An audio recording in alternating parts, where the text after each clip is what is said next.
Hello there. It feels good to be back for Season 2 of Europe Talks Solidarity.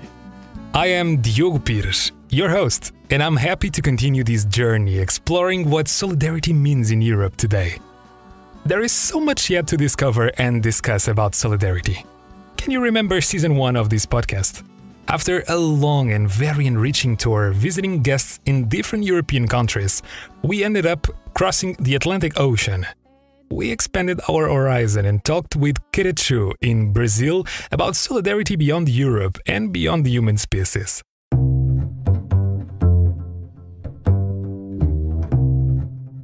For this new season, we have news.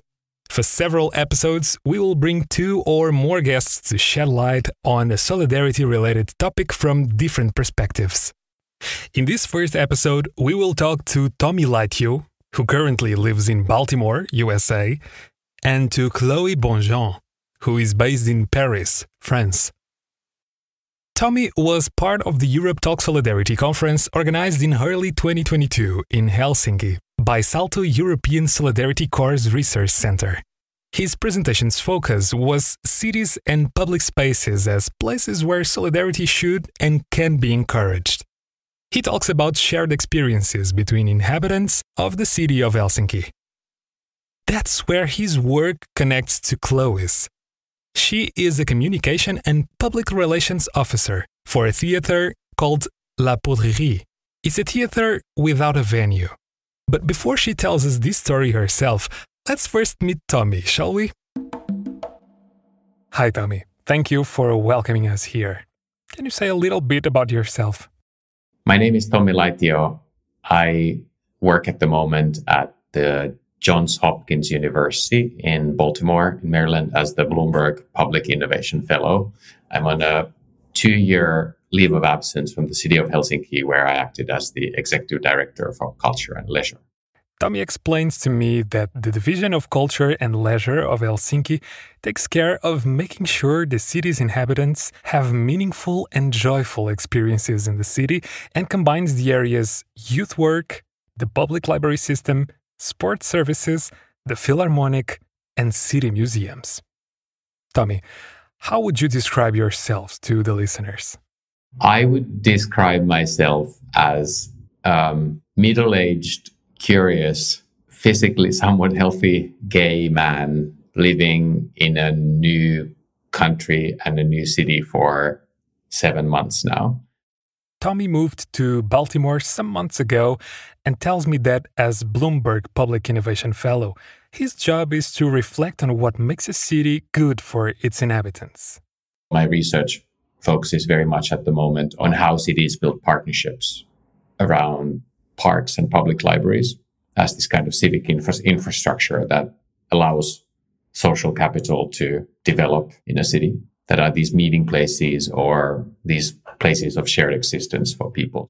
Shared and solidary spaces in European cities. Now that's getting me excited. But before we dive deeper into the topic, I really want you to meet our other guest, Chloe Bonjean. Hi, Chloe, and thank you for being part of this conversation. To get to know you a bit, can you tell us what makes you who you are? Well, I think I'm a sensitive but strong person, or strong but sensitive, like kind of a combination of both, I guess. I think I'm quite fun and intelligent, but the most important thing, I think, is that I have strong values. I'm a feminist, and I think I'm really dedicated to my beliefs. I think art and culture are essentials because it's a way of understanding the world. Chloe is 33. She's been working as a communication and public relations officer with La Poudrerie for 8 years. And as I told you before, this theater has something special. We are a theater without a venue. We are based in Sevran, and we are specialized in participatory creation.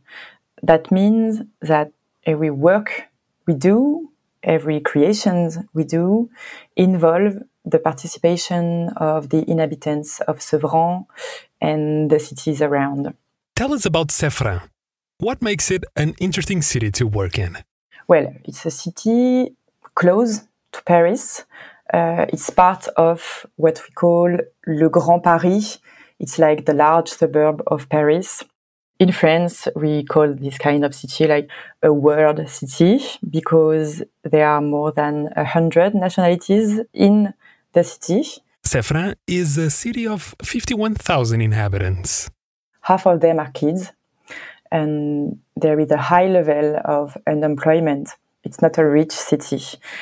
And there is no theater in this city. All of the cities around Sevran have theaters, have movie theaters, and Sevran does not. And the fact that La Poterie doesn't have a venue.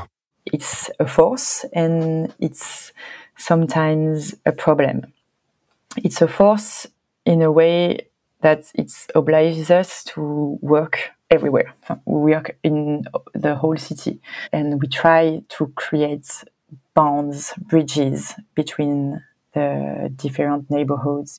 We actually manage to mix people from different neighborhoods. That's exactly why we wanted to hear from you about what makes a city solidary. But Chloe, before we continue, there's one thing I'm so curious to know, and I'm sure our listeners are too. How does a theater without a venue work? Okay, so as I said, we are specialized in participatory creation. Today we have 3 types, I think, of creation, what we call the small ones, because it's small forms which are performed in people's home, so shows at people's home. What we call big forms, creations on stage, and the transversal creations. It's like new forms. It can be all sorts of stuff. I'm going to get back to that later. So that's what we do today. We have 4 creations per year at people's home, like 120 performances. All of the creation are issued by the same process of interview. We invite artists to meet people, interview them, and then write from their stories. Pretty much everything that we do comes in 3 parts. The first part is the artistic part. Then the second part is the discussion part. And the third part is the buffet and sociality part. It's all the same level of importance. And I think by creating something, the artistic part, then talking about it, and then sharing a nice moment, it allows everyone to really meet, know each other, and be in society. Maybe I could just add one thing. The shows at people's home are free. People do not pay for it because we have the finances to do that. As the public relations officer, Chloe's job is, on one hand, to find hosts, citizens of Sevran, who would be interested in hosting a performance and inviting guests. They are in charge of the whole organization. They can choose among 4 plays, and they invite whoever they want. They invite their family, but also their neighbors, their friends, their co-workers. It's free for everyone. And on the other hand, Chloe connects the artistic teams invited in residency to create a show with inhabitants. We have artists coming and they say, yeah, we would like to meet, we would like to meet fathers. So, yeah, I'm looking for fathers among the people I've met at other people's home, in other projects, etc. That sounds like an incredibly participatory process. What are the reactions you are usually getting from the audience? It resonates strongly with the inhabitants when they see the plays, because sometimes it's their actual stories on stage. And it's important because it's not that common in theater in France, I think. to have that much inclusion and diversity on stage. I think that's what I call creating culture together. Today, I'm learning a lot about the importance of participation in creating solidarity spaces. Tommy shared the story of a similar approach he put in place when he was the youth director of the city of Helsinki. He took time to visit all youth clubs and to listen to the discourse around young people, and noticed social workers, educators, and the police were only talking about young people as if they were problems. And we started this exercise at the department. We had 350 employees that we agreed that we would all spend a day going into a neighborhood where we don't work and talking to young people about how their life is at the moment and how their neighborhood is at the moment. And then we interviewed over 1,000 young people in different neighborhoods with different backgrounds, and then did these kind of analysis workshops with the staff on what young people actually say, and tried to kind of craft our language to be closer to how young people talk about their lives. So we went from using all these fancy words like segregation and social cohesion and social capital to trying to use language that we can use both with decision makers, but also with young people. And we went from this kind of fairly complex language into saying that our job is to make sure that Helsinki is a nice city for young people. And a nice city for young people means that young people have friends, they have things to do, and they feel like they matter to other people. That was what we worked on. And daring to use words like friends, like fun, is not typical in government. We need to use like big words to seem important. And I think sometimes it would be a lot smarter to use simple language. And it really kind of brought this question of joy much more into our work and a more positive narrative about talking about people. Narrative. I'm just pausing here to take note of this word. It connects back with what we heard in season 1 about living together with others, no matter what differences we are talking about. Narrative also brings me to what Tommy shared about bringing different departments together in the Division of Culture and Leisure of Helsinki. And then when I was elected to the role of executive director, we talked a lot about, with the staff, what's really the combining thing between sports and culture and youth and libraries? Like, do we really have anything in common? And I think we quite quickly concluded that the staff was really motivated in building a fair and equal city for everyone. So we kind of built the values around that. The idea was we would have a joint value base that starts from people's right for self-determination, commitment to solidarity and joy and these kind of things, but then giving a lot of agency to the level of the services to decide what actually happens at a library or what kind of concerts do we do. Not trying to manage it from the top, but then making sure that certain systems were shared, like how we approach diversity and equity, how we approach safety, how do we design services.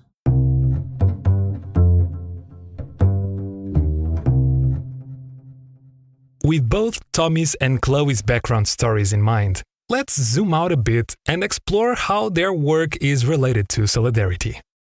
Tommy, I am curious about one thing. In your research on public services and on building better cities for people, do you often encounter or use the word solidarity? To be honest, solidarity is not really a word that I use on a regular basis.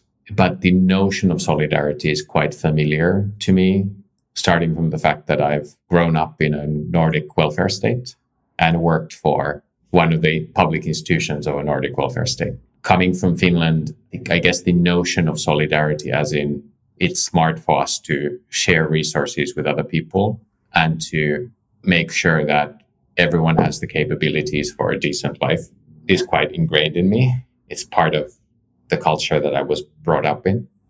My work is really around the way that we can create those experiences of solidarity, those experiences that make us believe that it's actually quite smart and it's also in our self-interest to ensure that everyone has reasonable capabilities for a life with dignity and without shame. I think for the last decade, my thinking around this subject has been very much directed by this notion of capabilities, which is this theoretical framework developed by the Indian philosopher Amartya Sen and an American philosopher Martha Nussbaum, where the idea is that it's the responsibility of the society to ensure that everyone has capabilities to craft a life they have reason to value. You might already know about the next question from the first season of the podcast. We asked all our guests to give us their definition of solidarity. What is yours, Chloe? To me, solidarity is not about gestures. Like, it's not about, I don't know, give money to a homeless man or woman. I don't say it's not solidarity. It's not, for me, sustainable solidarity, because you can give money to a homeless man and you can go to Senegal and build a school for kids, but you can do that and still be self-centered. And for me, sustainable solidarity, it's about decenter yourself, try someone else's glasses, and then look at the facts, one thing, history, one stuff, I don't know, whatever, and try to understand the other point of view. When you do that, when you understand that your truth is not everyone's truth, there are as many truths as people, well, solidarity begins, because you realize our interdependencies with other humans, other countries, and even nature. And then you realize that we have to be in solidarity. Yes, this interdependence reminds me of my conversation with Kerechu. And what about you, Tommy? What is your definition of solidarity? I am a social scientist by education, and I know that one of the things that social scientists often do is that they destroy the mood in all kinds of workshops and group engagements by asking for definitions. I don't know if I have a very clear or fixed idea what solidarity means. I think for me, it means it's an active state. It's not a mindset. It's more the acts we take as a collective or as an individual to make things easier and fairer. I think my definition of solidarity is taking action to make life fairer and the distribution of resources fair. Having said that, I've been lately thinking a lot about this notion of conviviality, as in what are the actions that we take where we negotiate sharing space with other people and kind of how do we live with difference. And I sometimes think that a lot of our imagination around solidarity or democracy or community is sort of biased to this idea of consensus. And I think that especially when we live in a more diverse world, maybe starting from recognizing friction and to some extent conflict of interest as our starting point for designing our systems would get us into a better place. Conviviality, in the sense Tommy is using the word, implies we acknowledge differences and that we are able to listen to all opinions around the table without forcefully looking for a consensus. Different views should, in his opinion, coexist, be heard, and understood without generating hostility or violence. Conviviality then becomes a tool towards more solidarity in cities. It reminds me of something Chloe talks about regarding her work. As she described, after the theater shows they organize in people's homes, there's a discussion about the theater piece while people eat the food the audience brought along. Chloe explains that this part of the approach deserves special attention. The discussion part is really important because in the shows we are talking about social issues, family, work, violence, sexism, racism. The plays are about all that kind of issues. So it's really important to share and talk after. It creates small spaces where everyone is on an equal foot.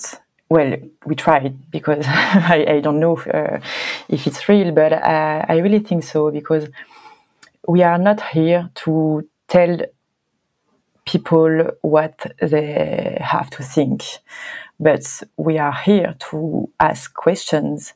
And if we don't have those small spaces to ask ourselves questions and trying together to answer it, well, you can't do that in front of 200 people.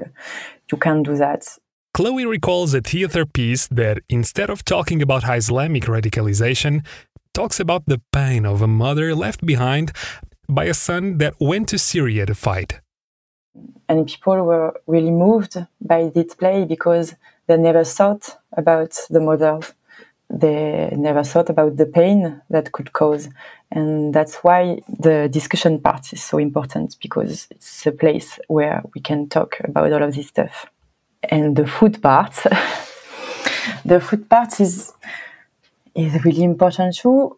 First, I said people didn't pay, and it's a way for them to show gratitude by bringing a dish they made. And it's the moment when we all can discuss all kinds of stuff, learn about people's life, their hobbies. This moment, there is no actor from Paris, La Poudrerie employee, inhabitants of Sevran. We are all a bunch of people who have never met in another place without the play. But we are here, we talk to each other, we really meet each other. And that's the beauty of it, I think.